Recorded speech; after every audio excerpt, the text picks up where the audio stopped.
오늘 한국 사속의 사랑은 겨우 고당 조만식의 유발만 갖고 월남한 전선의 이야기입니다. 고당 조만식. 고당 조만식은 독립운동가이자 일제강점기의 교육자 종교인 언론인 시민사회단체인 정치인으로 상업과 종교활동에 종사하다 3.1 만세운동과 중국 출국 실패 등으로 투옥당하기도 했습니다. 오산학교에서 교사와 교장으로 교편을 잡기도 했으며 일제강점기하의 교육활동과 물산 장려운동, 대학 설립 추진운동인 밀립대학 기성회운동, YMCA 평양지회 설립, 신간회 등을 주도했습니다. 1946년 1월 평양 고려호텔에 감금된 뒤 한국전쟁 중 공산군의 세력에 의해 살해되었는데 국산 물산 장려운동과 일본 제품 불매운동을 적극적으로 주도하여 조선의 간디라는 별칭이 붙기도 했습니다. 조만식은 1883년 2월 1일 아버지 조경학과 어머니 경주 김씨 김경건의 독자로 태어났는데 1888년 6세에 서당에서 한학을 수학하고 1896년 한문 수학을 마쳤습니다. 1905년 평양의 개신교 계열 학교인 숭실학교에 입학하였으며 숭실중학에서 수학하면서 재학 중 개신교에 입문했는데 아버지는 병약한 아들에게 강인한 정신력을 키워주려 노력했습니다. 1897년 15세 때부터는 포목상을 경영하기 시작했고 한정교와 동업으로 지물상을 경영하여 재산을 모았는데 이 무렵 술 잘 먹고 돈 잘 쓰는 사업가로 이름을 날렸습니다.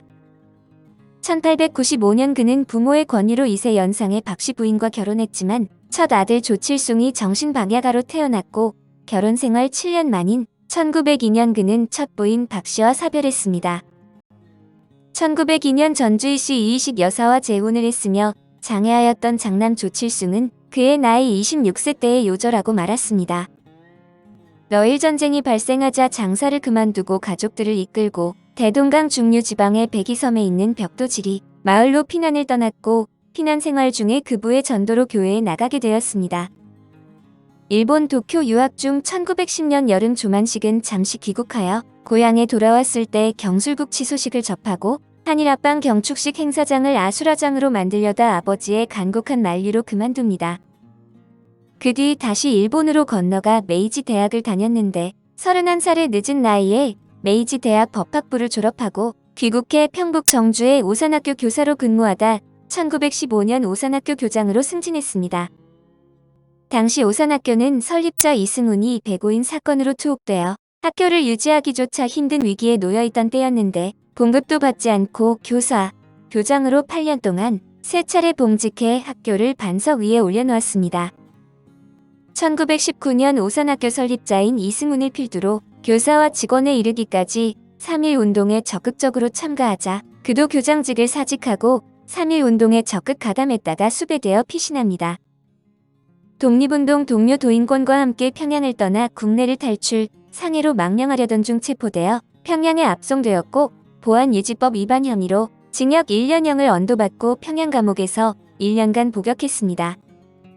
평양 감옥에서 1년간 복역한 후 1920년 1월 평양 형무소에서 2개월의 형 만기를 남겨두고 가석방을 받았지만 그는 수감 자체가 불법인데 가석방을 받는 것은 더 불명예스러운 일이라고 거절했습니다. 그러나 받아들여지지 않고 가석방 조치가 되었는데 평양교도소에서 석방된 뒤 조만식은 다시 오산학교의 교사로 부임했고 1923년에는 김성수, 송진우 등과 함께 연정회 조직에 동참했습니다. 숭인중학교 교장에 취임했으나 총독부의 계속된 탄압과 압력 끝에 1926년 숭인학교 교장직을 사퇴하고 평양 YMCA 청년회 총무로 취임하면서 민족 지도자로 자리매김을 합니다. 1929년 평양의 공회당이 설립되자 참석했고 개관식 사회를 맡은 조만식은 공회당의 명칭을 백선행 기념관이라고 명명했습니다. 1929년 인파를 모아 서울역 앞에 집결하여 광주만세운동 진상보고 민중대회를 개최하려 하였으나 조선 총독부 경찰에 의해 체포되었다가 풀려났습니다. 1932년에는 경영난에 빠진 조선일보 사장에 취임해 경성부로 활동무대를 옮기는데 사장이 되자 편집국장의 주요한 전무겸 영업국장에 조병옥을 임명했습니다. 그러나 신문사 경영난 악화와 지역 감정에 혹독한 시련을 받은 채 9개월 만에 퇴사하고 다시 평양으로 돌아와 조선물산 장려회와 관서체육회의 회장으로 복귀하여 지역사회의 대소사를 챙겨 활동했습니다. 1938년 3월 갖은 고문을 당한 안창호가 간경화 및 고문 후유증 등으로 별세하자 조만식은 일제의 감시와 방해 속에서도 장례위원회 위원장이 되어 서울에 올라와 장례를 집행했습니다. 1944년 주기철 목사가 옥사하고 산정현 교회가 강제로 폐쇄되자 그는 1945년 봄 가족들을 데리고 강서 고향으로 내려갔습니다. 조만식은 1945년 8월 하순 여운형 등이 밀사 손치웅을 평양에 보내 남으로 내려올 것을 요청받았지만 뜻은 함께하겠으나 몸은 여기 남겠다는 의사를 밝히고 사양했습니다. 1945년 8.15 해방 이후 조만식은 여운형 등과 함께 건국준비위원회 결성을 주도했으며 8월 16일 건중평안남도를 조직하고 치안과 행정을 담당하며 혼란기를 수습했습니다.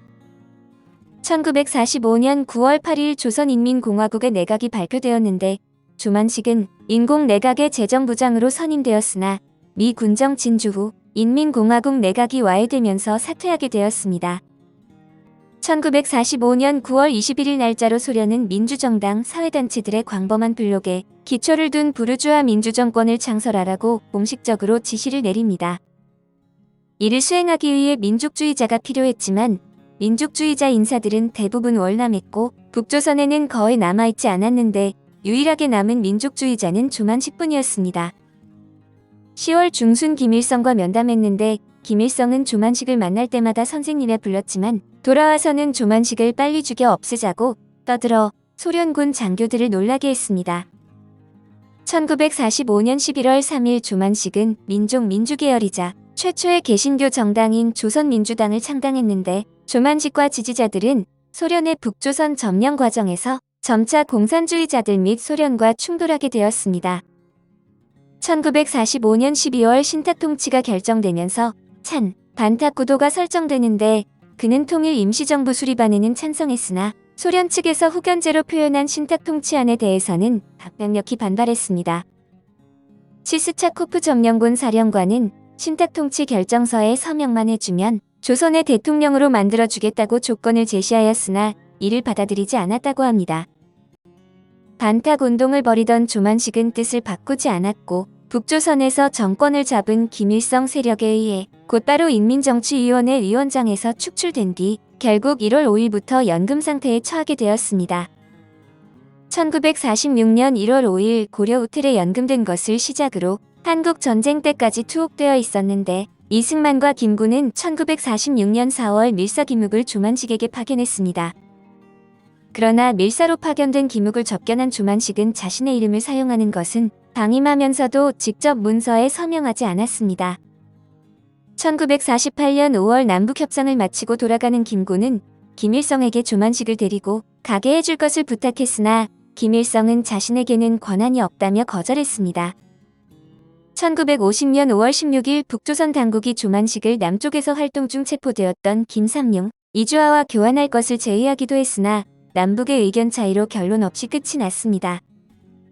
1952년 1월 23일자 미국 CIA 보고서에는 북한에서 구금 중이거나 추적 중인 도망자 명단에 조만식이 나오지만 수년간 구금되었던 그가 도주했는지는 명확하지 않다고 했습니다. 전선에는 한국의 독립운동가 겸 교육자로 조만식의 제자이자 후처인데 1937년 조만식과 결혼했으며 조만식이 평양 고려호텔에 감금된 뒤 1948년 8월 3남매를 데리고 월남했습니다. 개성시 호수돈 여자고등학교에 입학해 졸업했으며 호수돈여고 졸업 후 이화여전 음악학과에 진학하여 피아노를 전공했고 이화여전 졸업 후 배화여학교를 졸업했습니다. 그 뒤 교사시험에 합격해 배화여자고등학교에 부임하였다가 함경남도 영변군 숭덕학교 등에서 근무하였고 개성시 호수돈 여자고등학교에 부임하여 교사로 교편을 잡았습니다. 1936년 무렵 전선에는 개성 호수돈 여자고등학교에 기숙사사감으로 재직하고 있었으며 미국 유학을 준비하고 있었는데 이때 주변의 소개로 은사인 조만식을 다시 만나게 되었습니다. 조만식은 1년 전 아내를 잃고 혼자 살고 있었는데 1937년 봄 조만식 선생과 결혼을 했습니다. 그녀가 준비하던 미국 유학을 단념하고 조만식과 결혼하게 된 동기는 조만식의 인품이었다고 말한 바 있습니다. 그 뒤 조만식과의 사이에서 아들 연흥, 연수, 딸 선영 등을 두었는데 1991년 조만식의 유발을 국립묘지에 안장했고 2000년 사후 국립묘지에 안장되었습니다. 전선에는 평생 고당의 부인임을 명예로 생각하며 근검하고 기독교적인 삶으로 존경을 받아왔는데 노령으로 불편한 몸을 이끌고 매일 고당 기념관 꼭대기 통일 기도실에 들러 통일을 기원했습니다.